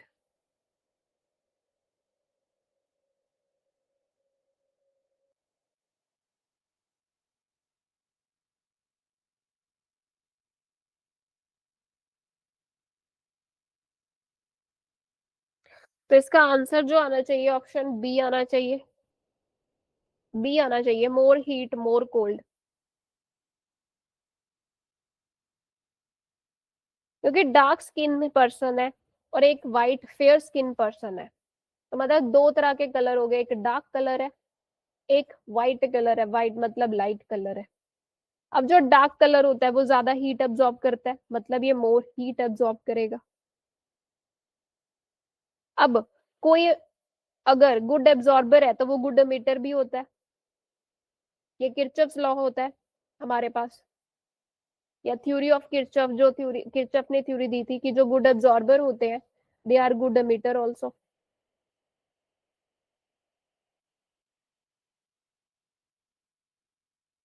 ठीक है, जैसे ब्लैक बॉडी की एग्जांपल ले लो, ब्लैक बॉडी अगर एब्जॉर्ब भी कर रही है रेडिएशन तो वो एमिट भी तो कर रही है, तो वो एक अच्छी एब्जॉर्बर भी है और एमिटर भी है। इसी तरह से अगर डार्क स्किन वाला पर्सन ज्यादा हीट अगर वो एक्सपीरियंस कर रहा है तो वो कोल्ड भी उतना ही ज्यादा करेगा, क्योंकि वो एमिट भी तो उतना ही करेगा ना। तो ऑप्शन बी आना चाहिए इसका करेक्ट आंसर। कंसेप्ट समझ में आया, मोर हीट एंड मोर कोल्ड आना चाहिए इसका आंसर, नॉट द सी और डी। क्लियर हुआ? डार्क को रिलेट कर लो ब्लैक बॉडी से, है ना, तो वो अब्जॉर्ब कर रही है मतलब गुड एब्जॉर्बर है। गुड एब्जॉर्बर क्या होते हैं, गुड एमिटर भी होते हैं, तो एमिट अगर करेंगे तो टेम्परेचर कम होगा ना। अगर कोई एमिट कर रहा है रेडिएशन उसका खुद का टेम्परेचर कम होगा ना, तो मोर कोल्ड भी उसको होगा एक्सपीरियंस। तो जो डार्क स्किन पर्सन होते हैं उनको ज्यादा हीट एक्सपीरियंस होती है और ज्यादा कोल्ड वो एक्सपीरियंस करते हैं। तो ऑप्शन बी आना चाहिए इसका करेक्ट आंसर। ठीक है, नेक्स्ट देखो। A man with dark skin in comparison with the man with skin white skin will experience, ये repeated question है, same as 9 question, कि जो पर्सन डार्क स्किन का है in comparison with the white skin will experience more heat more cold. Option D ही आएगा इसका correct answer. ठीक है, सेम टाइप का क्वेश्चन है ये जो अभी हमने डिस्कस किया। नेक्स्ट देखो। A black body has the maximum wavelength lambda at 2000 Kelvin temperature। तो टेम्परेचर की वैल्यू कितनी है 2000 केल्विन। इस टेम्परेचर पे मैक्सिमम वेवलेंथ, मैक्सिमम वेवलेंथ नहीं बोलूंगी कि वेवलेंथ की वो वैल्यू जिसपे हमारा एनर्जी डेंसिटी मैक्सिमम है, that is lambda. Its corresponding wavelength at 3000 kelvin will be. तो हमारे पास टेम्परेचर क्या है 3000 केल्विन, इस टेम्परेचर के कॉरेस्पॉन्डिंग लैम्डा मैक्स की वैल्यू जो है वो कैलकुलेट करनी है। ठीक है, तो ये हम करेंगे वीन्स डिस्प्लेसमेंट लॉ लगा के, जिसकी स्टेटमेंट क्या होती है, lambda max into temperature is constant. यहां से हम इक्वेशन लिख लेते हैं, lambda max 1 T1 this is equal to lambda max 2 T2, लिख सकती हो ना क्योंकि प्रोडक्ट कांस्टेंट है। तो लैम्डा मैक्स 1 कितना है, लैम्डा T1 कितना है 2000 केल्विन, लैम्डा मैक्स 2 हमें निकालना है और टेम्परेचर कितना है 3000 केल्विन। तो ये केल्विन से केल्विन कैंसल, ये 3 जीरोस भी कैंसल हो गई, बचा क्या 2 lambda is equal to lambda max 2 into 3। तो लैम्डा मैक्स 2 किसके इक्वल आ गया 2 लैम्डा अपॉन 3। तो ये किसके साथ मैच कर रहा है, ऑप्शन ए के साथ। ठीक है, तो ये हमारे पास ऑप्शन ए आएगा करेक्ट आंसर। नेक्स्ट क्वेश्चन देखिए। क्वेश्चन है हमारे पास, which of the following graphs below gives a correct qualitative behaviour of energy density of the black body radiation of wavelength lambda at the two temperature T1 and T2, और जो T1 है it is less than T2। ठीक है, तो energy density की variation बतानी है wavelength के साथ। ठीक है, कौन सा ग्राफ यहाँ पे सही है बताइए, कि टेम्परेचर आपने पहले T1 पे प्लॉट किया ग्राफ, फिर T2 पे। T2 क्या है आपका हायर टेम्परेचर है, बताओ कौन सा ऑप्शन आएगा करेक्ट। अब देखो क्या कर रहे हो, टेम्परेचर इंक्रीज कर रहे हो ना, T2 की वैल्यू ज्यादा है, तो लैम्डा और टेम्परेचर का रिलेशन पता है हमें, वीन्स डिस्प्लेसमेंट लॉ ना, lambda max into T is constant. यानी कि लैम्डा मैक्स जो है इनवर्सली टेम्परेचर के साथ वेरी कर रहा है। अगर आप टेम्परेचर को इंक्रीज कर दोगे लैम्डा मैक्स की वैल्यू क्या होगी, कम होगी। मतलब जब आप टेम्परेचर T1 से T2 पे जाओगे लैम्डा मैक्स की वैल्यू कम आनी चाहिए। तो एक तो सभी ग्राफ में चेक करो कि किस ग्राफ के लिए टेम्परेचर T2 पे लैम्डा मैक्स की वैल्यू कम आ रही है। ठीक है, दूसरा पॉइंट, वो तो हमें पता चल जाएगा। ये देखो, ये टेम्परेचर T1 पे होगा, ठीक है। और ये ए ऑप्शन तो सीधा ही निग्लेक्ट हो जाएगा, क्योंकि देखो एक कर्व ओरिजिन से स्टार्ट है, एक कर्व यहाँ से स्टार्ट है, ये तो गलत है। मैंने आपको अभी बताया था कि जो ब्लैक बॉडी होती है वो हर तरह की वेवलेंथ को एब्जॉर्ब करती है, हर तरह की वेवलेंथ वो अमिट कर सकती है, तो इसके ग्राफ हमेशा ओरिजिन से स्टार्ट होने चाहिए। तो ए ऑप्शन तो सीधा ही निग्लेक्ट हो गया, डी भी निग्लेक्ट हो गया, बी आ रहा है। चलो चेक कर लेते हैं। ये आपकी T1 पे लैम्डा मैक्स ये आएगी, λ1 लिख लेती हूँ, और ये T2 पे ये आएगी। तो अब जरा ध्यान से देखो, T2 पे लैम्डा मैक्स की वैल्यू ज्यादा नहीं आ रही बी ऑप्शन में? है भाई, हमें क्या चाहिए, जब टेम्परेचर बढ़ाया लैम्डा मैक्स की वैल्यू कम होनी चाहिए ना। ये T2 टेम्परेचर पे देखो, ये पीक वैल्यू यहाँ पे आ रही है, यहाँ पे, और T1 पे यहाँ पे आ रही है। तो मतलब टेम्परेचर इंक्रीज करने से लैम्डा मैक्स बढ़ गया, ये बी नहीं आएगा ऑप्शन, सी ही बचा है, सी ही आएगा। देखो जरा चेक करो, T1 पे लैम्डा मैक्स ये रहा, λ1, और T2 पे लैम्डा मैक्स की वैल्यू ये रही। ये देखो कम मिल रहा है ना लैम्डा की वैल्यू। ठीक है, कोई बात नहीं, सॉरी की कोई बात नहीं है। देखो यहाँ पे हम प्रैक्टिस क्यों कर रहे हैं, ताकि आपको पता चले ना कि आपकी गलती कहाँ पे हो सकती है। ठीक है, तो इन चीजों का ध्यान रखो। ठीक है, दूसरी बात, ये जो मैक्सिमम वैल्यू है एनर्जी डेंसिटी की, वो कम होगी या फिर बढ़ेगी, वो भी चेक कर लेते हैं। वैसे तो हमें पता चल गया है कि सी ऑप्शन हमारा करेक्ट है, राइट। तो एनर्जी डेंसिटी का वेवलेंथ के साथ रिलेशन क्या होता है? इनवर्स रिलेशन होता है। ठीक है, इनवर्सली वेरी करती है ना एनर्जी डेंसिटी वेवलेंथ के साथ, रिजल्ट हमने किए हुए हैं। अब देखो, जब टेम्परेचर इंक्रीज किया तो लैम्डा बढ़ रहा है, सॉरी कम हो रहा है।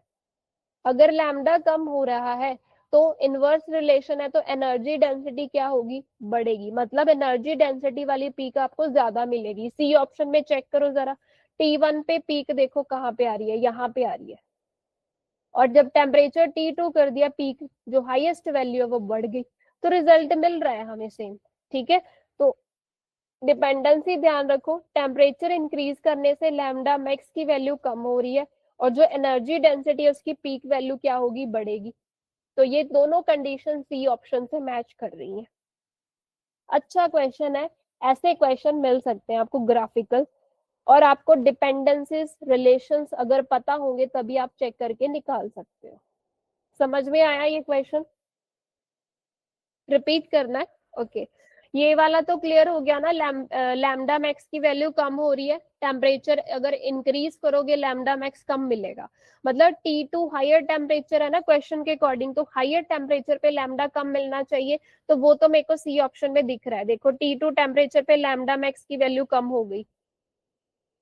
ठीक है, और दूसरी बात, ये जो पीक वैल्यू है ये भी देखो टेम्परेचर T2 पे ज्यादा मिल रही है सी ऑप्शन में। ये कैसे निकाला मैं वो बता रही हूँ, क्योंकि जो एनर्जी डेंसिटी होती है वो इनवर्सली वेरी करती है वेवलेंथ के साथ, ये रिजल्ट डिपेंडेंसी ध्यान में रखना। ठीक है, अब जब टेम्परेचर इंक्रीज किया तो लैम्डा की वैल्यू कम हो रही है, अगर लैम्डा कम हो रहा है तो यू की वैल्यू क्या आएगी? बढ़ेगी ना। मतलब यहाँ पे हायर टेम्परेचर पे आपकी जो एनर्जी डेंसिटी की पीक वैल्यू है वो क्या मिलनी चाहिए? ज्यादा मिलनी चाहिए। तो आप चेक कर सकते हो सी ऑप्शन में, T2 टेम्परेचर पे आपकी पीक वैल्यू ज्यादा मिल रही है as compare to T1 temperature. दोनों कंडीशंस यहाँ पे सेटिस्फाई हो रही हैं। क्लियर हुआ? क्लियर हो गया सबको? अब अभी भी डाउट है क्या?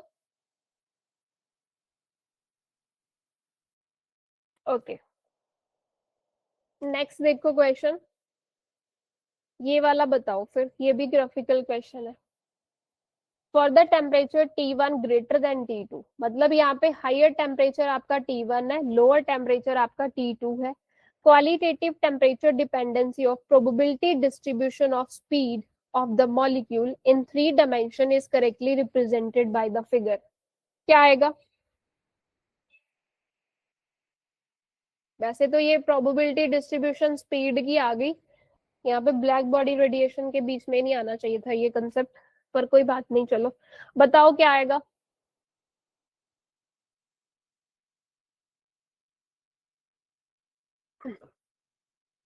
टेम्परेचर इंक्रीज करने से प्रोबेबिलिटी डिस्ट्रीब्यूशन फंक्शन जो होता है वेलोसिटी का, उसके ऊपर क्या इफेक्ट पड़ेगा?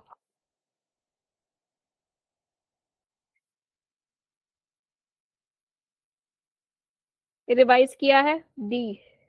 डी आ रहा है, ओके। देखो F of V, probability distribution function क्या होता है? M over 2 pi K T raise to power 3/2, this is 4 pi v² E की power minus mv² upon 2 k t dv, कुछ ऐसा रिजल्ट होता है। ये 3D के लिए होता है। 2D में डिफरेंट आएगा, 1D में डिफरेंट आएगा। हमें यहाँ पे कोई डायमेंशन मेंशन नहीं, हम 3 डायमेंशनल ही डिफॉल्ट लेके चलेंगे कि 3 डायमेंशन के लिए पूछा गया है। अब जरा ध्यान से देखो, ये जो डिस्ट्रीब्यूशन फंक्शन है ये टी के साथ इनवर्सली वेरी कर रहा है। यहाँ पे है ना टी, ठीक है, इनवर्सली वेरी कर रहा है। तो इसका मतलब टेम्परेचर को इंक्रीज करेंगे तो इसकी जो वैल्यू है वो कम होगी। तो हाइयर टेम्परेचर क्या है, T1 है, तो T1 पे इसकी वैल्यू क्या होनी चाहिए, कम होनी चाहिए। एक तो ये पॉइंट हो गया, ठीक है। दूसरा, यहाँ पे ग्राफ किसके बीच में है, बी के बीच में है। अब जब हम ये जो स्पीड डिस्ट्रीब्यूशन है ना, ये उसका क्वेश्चन है वैसे तो वहां पे आप क्या पढ़ते हो, एक तो एवरेज स्पीड पढ़ते हो, मोस्ट प्रोबेबल स्पीड पढ़ते हो, है ना, एक और स्पीड होती है आरएमएस वैल्यू होती है जो स्पीड की। सभी के रिजल्ट में अगर आप ध्यान से देखो, जैसे मोस्ट प्रोबेबल स्पीड क्या होती है, 2 kT/m, मतलब टेम्परेचर के साथ डायरेक्टली डिपेंडेंसी आ रही है, ठीक है। और अगर एवरेज वेलोसिटी, एवरेज वैल्यू देखोगे 8 पाई T/2m, कुछ ऐसा रिजल्ट था। मतलब कहने का मतलब ये एवरेज वैल्यू भी √T के साथ डायरेक्टली वेरी कर रही है। मतलब जब टेम्परेचर को इंक्रीज करोगे तो V क्या होगा, बढ़ेगा। डिपेंडेंसी देख लो, कोई भी वेलोसिटी की डिपेंडेंसी देख लो, एवरेज की देख लो, आरएमएस वैल्यू क्या होती है, 3 kT/m। तो मतलब वेलोसिटी डायरेक्टली √T के साथ वेरी कर रही है, इस T को इंक्रीज करोगे V बढ़ेगा, ठीक है। तो ये दोनों वेरिएशंस देखो किस में आ रही हैं, टेम्परेचर बढ़ने से V बढ़ रहा है, हाँ बढ़ रहा है, क्योंकि देखो T2 पे ये मिल रही थी, यहाँ पे ये मिल रही है, बढ़ रही है वैल्यू, ठीक है। दूसरी बात, टेम्परेचर बढ़ने से ये जो डिस्ट्रीब्यूशन फंक्शन है उसकी वैल्यू कम होगी। तो देखो यहाँ पे, तो T1 आपका हायर टेम्परेचर है, ये देखो इसकी वैल्यू, पीक वैल्यू कम हो गई हायर टेम्परेचर पे। T2 पे देखो ज्यादा वैल्यू है, T1 पे कम वैल्यू, ए ऑप्शन बनेगा इसका आंसर। समझ में आया ग्राफ ये velocity distribution, Maxwell velocity distribution का ग्राफ है ये। देखो मैंने यहाँ पे एफ ऑफ बी का रिजल्ट लिख दिया है। एफ ऑफ बी क्या है, प्रोबेबिलिटी डिस्ट्रीब्यूशन ऑफ स्पीड, जो हम मैक्सवेल स्पीड डिस्ट्रीब्यूशन पढ़ते हैं ना उसमें ये रिजल्ट्स होते हैं, ठीक है। ये थोड़ा ध्यान में रखना, टेम्परेचर की डिपेंडेंसी देखो कैसे आ रही है यहाँ पे। हाँ सुनो ध्यान से, मैं रिपीट कर रही हूँ, ठीक है। तो ये देखो हमारे पास ये जो डिस्ट्रीब्यूशन फंक्शन होता है, मैक्सवेल डिस्ट्रीब्यूशन फंक्शन स्पीड का, एफ ऑफ बी से डिनोट करते हैं हम इसको, प्रोबेबिलिटी डिस्ट्रीब्यूशन फंक्शन भी बोलते हैं। तो ये इनवर्सली टी के साथ वेरी कर रहा है, ठीक है, फॉर्मूला से क्लियर है ये। तो अगर आप टेम्परेचर को इंक्रीज करोगे तो ऑब्वियस है इसकी वैल्यू कम होगी। तो ये किस में दिख रहा है, ए ऑप्शन में दिख रहा है आपका। देखो क्वेश्चन में क्या मेंशन है, T1 बड़ा टेम्परेचर है, T2 कम टेम्परेचर है। तो T1 पे देखो एफ ऑफ बी की पीक वैल्यू कम मिल रही है as compare to T2, A option में मिल रही है ना। यहाँ बी ऑप्शन में देखो हायर टेम्परेचर T1 है, यहाँ पे इसकी पीक वैल्यू बढ़ गई as compare to lower temperature, ये गलत है, ठीक है। सी ऑप्शन में तो दोनों बराबरी लग रहे हैं, तो ये भी गलत हो गया, क्योंकि हायर टेम्परेचर पे ये जो वैल्यू है डिस्ट्रीब्यूशन फंक्शन की वैल्यू कम होनी चाहिए, इसकी पीक वैल्यू कम आनी चाहिए। तो ये ए ऑप्शन में दिख रहा है, और यहाँ पे डी ऑप्शन में भी दिख रहा है, क्योंकि देखो टेम्परेचर T1 नहीं, यहाँ पे T1 पे भी मैक्सिमम पीक वैल्यू है। T1 आपका हायर टेम्परेचर है, पीक वैल्यू आपकी ज्यादा आ रही है, ये गलत है, क्योंकि डिपेंडेंसी इनवर्सली डिपेंडेंसी है कि हायर टेम्परेचर पे डिस्ट्रीब्यूशन फंक्शन की वैल्यू कम होनी चाहिए, यानी कि उसकी पीक वैल्यू क्या आती है, कम आती है। तो ये किस में मैच कर रहा है, सिर्फ ए ऑप्शन में मैच कर रहा है। समझ में आया। दूसरा, अगर वेलोसिटी की वैल्यू देखें कि पीक जो है वो एक पर्टिकुलर वेलोसिटी पे पीक वैल्यू आएगी ना, तो ये जो वेलोसिटी है, आप यहाँ पे तीन तरह की वेलोसिटीज पढ़ते हैं हम, average velocity, RMS value, most probable value. तीनों के रिजल्ट्स चेक कर लेना, तीनों जो है रूट टी के साथ डायरेक्टली वेरी कर रही होंगी, पर टेम्परेचर इंक्रीज किया इनकी वैल्यू भी बढ़ेगी। तो देखो यहाँ पे T1 पे बी की वैल्यू ज्यादा मिल रही है ना, जहाँ पे पीक आ रही है, यहाँ पे T2 पे देखो कम मिल रही है। तो ये हमारा ए ऑप्शन आना चाहिए इसका करेक्ट आंसर। समझ में आया? वैसे तो ये बाय मिस्टेक यहाँ पे ऐड हो गया है क्वेश्चन, बट अगर ऐड हो ही गया है तो समझ के जाओ कि कैसे किया है। क्लियर हुआ ये क्वेश्चन का कंसेप्ट? अब बताओ कोई डाउट है, अदरवाइज मैं फिर से रिपीट करूं। रिस्पॉन्स करो, ऐसे मेरे को नहीं पता चलेगा कि समझ आ गया या नहीं। वेलोसिटी का रिपीट करना है। देखो यहाँ पे हम तीन तरह की वेलोसिटी पढ़ते हैं ना, average velocity, most probable velocity हो गई, और एक आरएमएस वैल्यू। देखो हमारे पास डी नहीं आएगा ना साक्षी। डी पे देखो टेम्परेचर इंक्रीज करने पे हमारा डिस्ट्रीब्यूशन फंक्शन की वैल्यू बढ़ रही है। T1 हायर टेम्परेचर है ना, T2 लोअर टेम्परेचर है क्वेश्चन के अकॉर्डिंग। तो T1 टेम्परेचर पे देखो, हायर टेम्परेचर पे डिस्ट्रीब्यूशन फंक्शन की पीक वैल्यू ज्यादा आ रही है। तो ये तो वैसे ही गलत है, क्योंकि हमारा रिजल्ट क्या आना चाहिए कि हायर टेम्परेचर पे डिस्ट्रीब्यूशन फंक्शन की वैल्यू कम होनी चाहिए ना। तो डी नहीं आ सकता यहाँ पे। क्लियर हुआ? वेलोसिटी का मान सकते हो कि जैसे जैसे टेम्परेचर को इंक्रीज करोगे वी की वैल्यू बढ़नी चाहिए, वो तो यहाँ पे दिख ही रहा है। बट यहाँ पे हायर टेम्परेचर T1 है, तो हायर टेम्परेचर पे वेलोसिटी क्या हो गई, कम हो गई। ये भी गलत आ रहा है, ये रिजल्ट मैच ही नहीं कर रहा, क्योंकि टेम्परेचर बढ़ने से वेलोसिटी की वैल्यू बढ़नी चाहिए, डायरेक्टली डिपेंडेंसी थी ना, रूट टी था यहाँ पे। ठीक है, तो डी ऑप्शन इसीलिए निग्लेक्ट हो गया। समझ में आया? ऑप्शन ए क्यों आ रहा है, देखो अगर टेम्परेचर इंक्रीज करे हो वी की वैल्यू भी बढ़ रही है। अब वो वी कोई भी हो सकती है ना, मोस्ट प्रोबेबल वैल्यू भी हो सकती है, एवरेज स्पीड भी हो सकती है, आपकी आरएमएस वैल्यू भी हो सकती है। तो देखो T1 टेम्परेचर पे कर्व देखो, इसकी पीक वैल्यू भी कम हो गई, वी की वैल्यू भी बढ़ गई। ये दोनों कंडीशन सेटिस्फाई हो रही है यहाँ पे जो हमने डिपेंडेंसीज निकाली है। ठीक है, तो ऑप्शन ए आएगा इसका answer, not the D. Clear हुआ? बाकी सबको क्लियर है? कोई ऐसा स्टूडेंट तो नहीं है जिसको इस क्वेश्चन में अभी भी डाउट हो? और ये ऐसे क्वेश्चन आपको पूछे जा सकते हैं, ये बहुत इंपॉर्टेंट टाइप के क्वेश्चन है। ठीक है, तो आपको रिलेशंस याद रखने हैं, डिपेंडेंसीज नोट डाउन करो, और फिर टेम्परेचर को इंक्रीज करके देखो क्वांटिटी कैसे चेंज हो रही है, उसके अकॉर्डिंग ग्राफ्स को चेक करो। ये बहुत इंपॉर्टेंट टाइप के क्वेश्चन है, मिल सकते हैं आपको। क्लियर हो गया ये क्वेश्चन? कोई ऐसा स्टूडेंट जिसको इसमें कोई डाउट हो? ठीक है, तो ये प्रैक्टिस शीट जो है वो भी कंप्लीट हो चुकी है।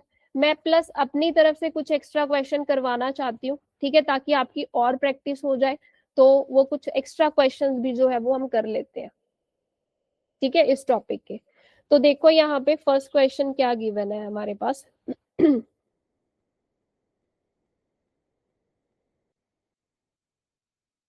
क्वेश्चन है हमारे पास, विच ऑफ द फॉलोइंग, ये एक्स्ट्रा क्वेश्चंस है, assignment questions, practice questions complete हो चुके हैं, ठीक है। Statements is correct about black body radiation. First option है हमारे पास, all the wavelength emitted equally। Option B है emission increases, ये शॉर्ट फॉर्म लिखी है मैंने, अपवर्ड डायरेक्शन में एरो बनाया है, समझ जाना इसका मतलब इंक्रीज होता है, with temperature at all wavelength. Option C है peak wavelength increase with temperature. Option D है total emitted power is proportional to T cube।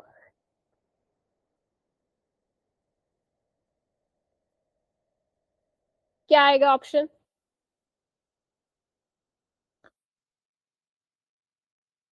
Which option is correct here?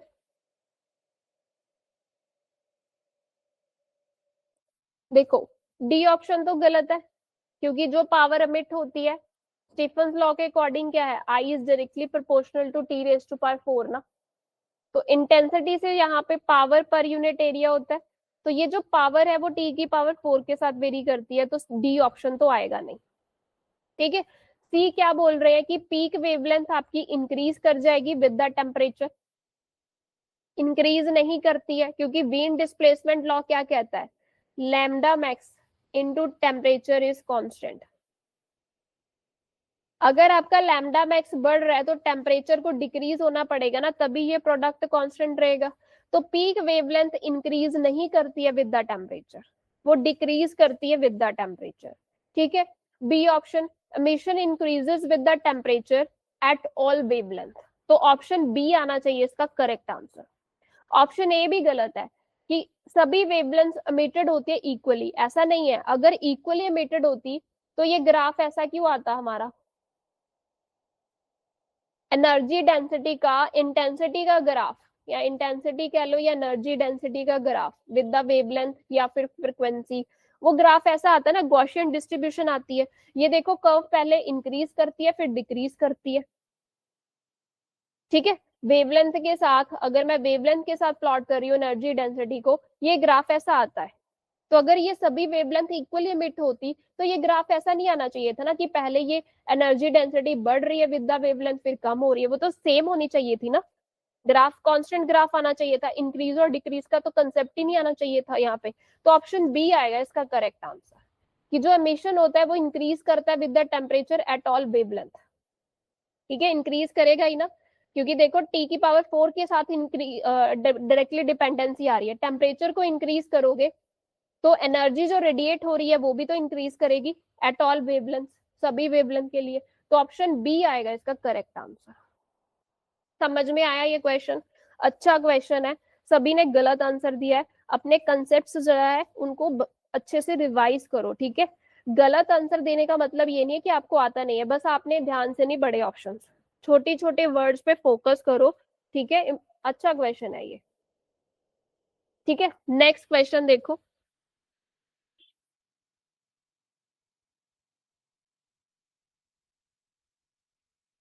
A cavity at the temperature T emits radiation if area is doubled, the total power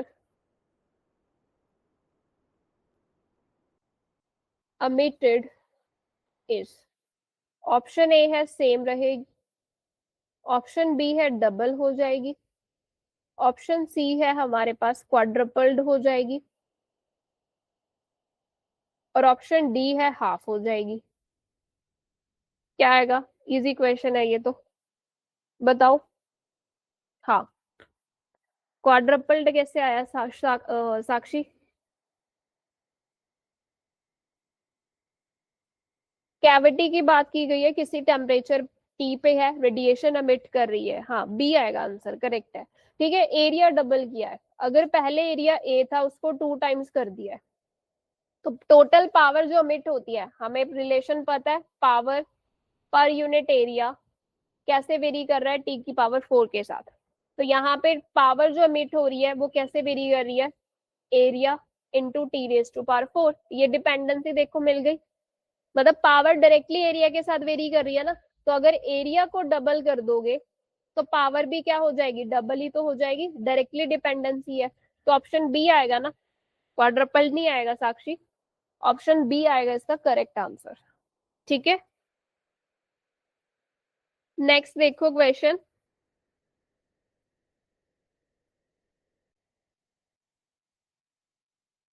if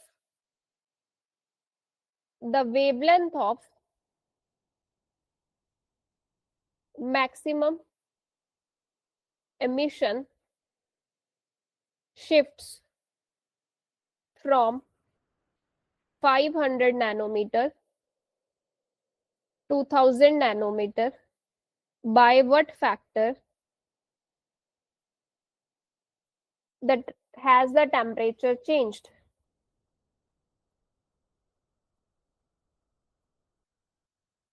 option A है 2, option B है half, option C है 1/√2, option D है 4।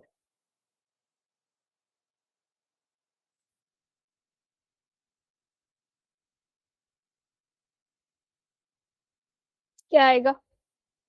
Wavelength of maximum emission shift कर रही है, मतलब lambda max आपका shift कर गया है। लैम्डा मैक्स जो था पहले था 500 नैनोमीटर, वो चेंज होके कितना हो गया, दैट इज 1000 नैनोमीटर।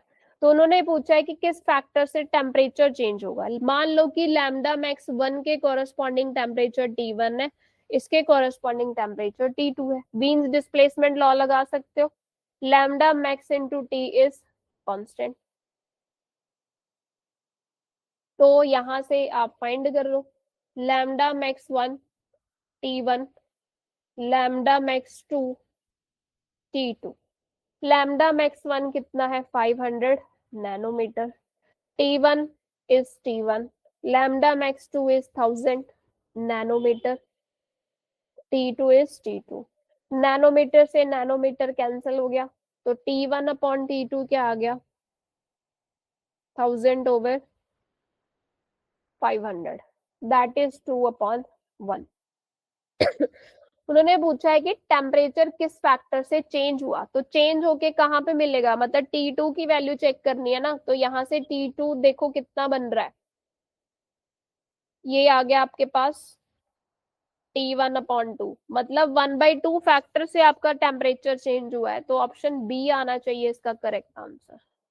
समझ में आया? T2 की वैल्यू ही तो निकालनी है ना, टेम्परेचर चेंज कितना होके मिल रहा है, किस फैक्टर से चेंज होके मिल रहा है, तो वो हमने T2 की वैल्यू निकाली, वो क्या आ रही है, T1/2 ना। तो 1/2 फैक्टर से टेम्परेचर की वैल्यू चेंज हो रही है। सो ऑप्शन जो आएगा बी ऑप्शन आएगा हमारे पास। क्लियर हो गया ये क्वेश्चन? लैंग्वेज समझ में आई? लैंग्वेज का थोड़ा सा वो हो जाता है, बाकी हमने लॉस तो सारे पढ़े ही हुए हैं, डायरेक्ट लॉस बेस्ड क्वेश्चन ही बनते हैं यहाँ से।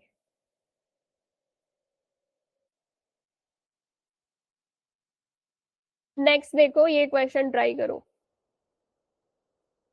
क्वेश्चन है आपके पास, टोटल एनर्जी रेडिएटेड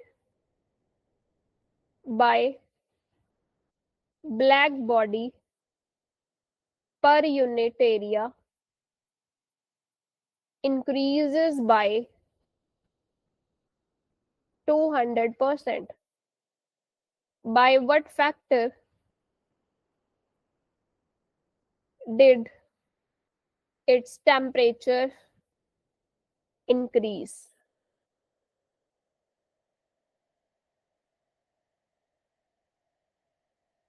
ऑप्शंस है 1.5, 1.32, 1.25 या फिर 2।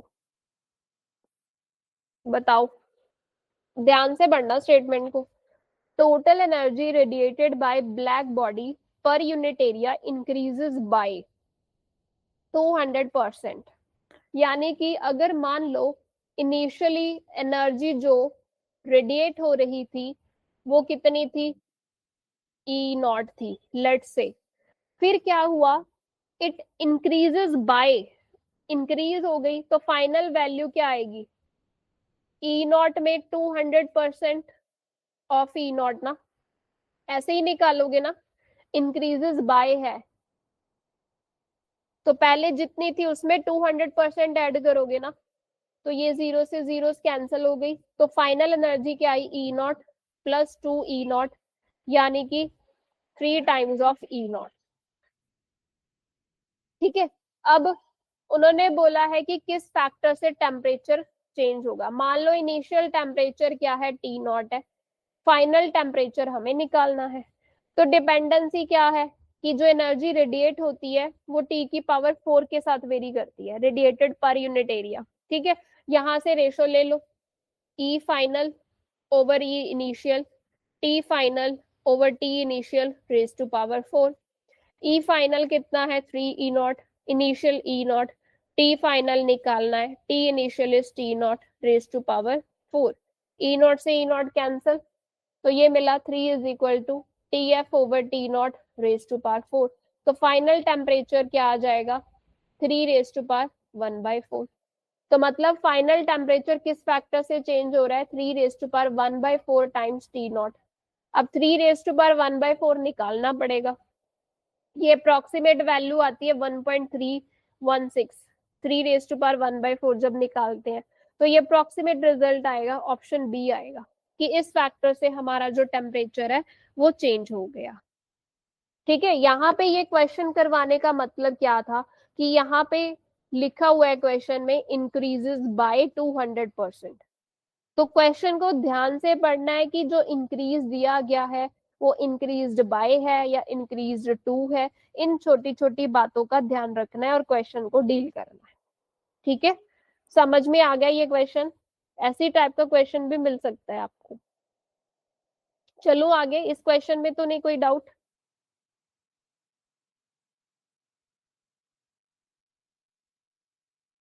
एक और क्वेश्चन कर लेते हैं, ये वाला कर लेते हैं। क्वेश्चन है आपके पास, a black body has temperature T, its spectral radiance at wavelength lambda is given by Planck's law. If the temperature is double, how does wavelength of maximum emission change? Option A है lambda max half हो जाएगी, lambda max double हो जाएगी, या lambda max same रहेगी, या फिर lambda max reduce हो जाएगी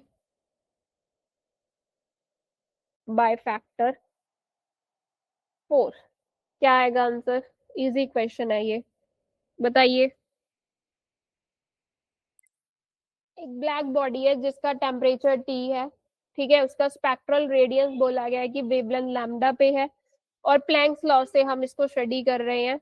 अगर टेम्परेचर को डबल करते हो तो जो वेवलेंथ है, ठीक है, मैक्सिमम इमिशन जिस वेवलेंथ पे होता है वो कैसे चेंज होगी? तो ये वीन्स डिस्प्लेसमेंट लॉ लगा के निकाल सकते हो ना।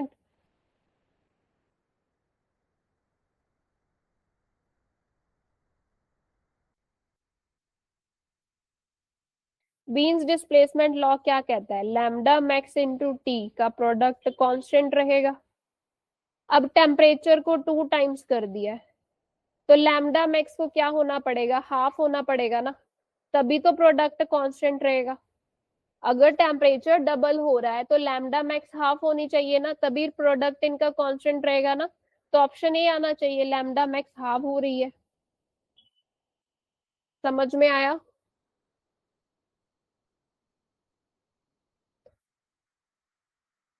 क्लियर हुआ ये क्वेश्चन? इजी था कि अगर आप टेम्परेचर को इंक्रीज कर रहे हो तो ऑब्वियस है लैम्डा मैक्स की वैल्यू कम होनी चाहिए थी। वो कितने फैक्टर से कम होगी, जितने फैक्टर्स के आप टेम्परेचर को इंक्रीज करोगे उतने फैक्टर्स के आपका जो लैम्डा मैक्स है वो कम होगा, तभी तो प्रोडक्ट कांस्टेंट रहेगा इनका। तो ऑप्शन ए आएगा इसका करेक्ट आंसर। ठीक है, तो ये कुछ क्वेश्चन थे। हाँ, कोई डाउट है तो पूछ लीजिए, अदरवाइज आप लीव कर सकते हो। इतने ही क्वेश्चन थे मेरे पास, और असाइनमेंट और प्रैक्टिस शीट हमने डिस्कस कर ली है इस टॉपिक की। बैक।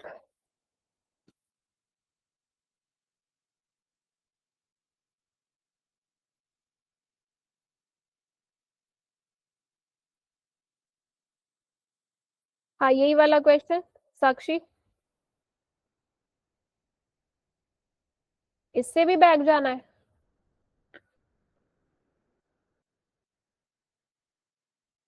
ये वाला,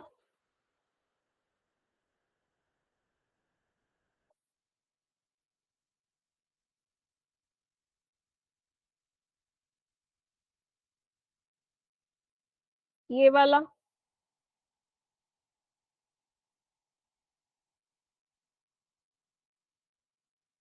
ये फर्स्ट क्वेश्चन है आई थिंक, नहीं फर्स्ट क्वेश्चन ये था, ये फर्स्ट क्वेश्चन है, ये सेकंड क्वेश्चन है। मेरे को बता देना किस क्वेश्चन पे आपने नोट डाउन करना है, अदरवाइज मैं अभी आपको पीडीएफ भी शेयर कर दूंगी, आप नोट डाउन वहां से भी कर सकते हो आराम से। ठीक है, ये सेकंड क्वेश्चन है, ये थर्ड क्वेश्चन है,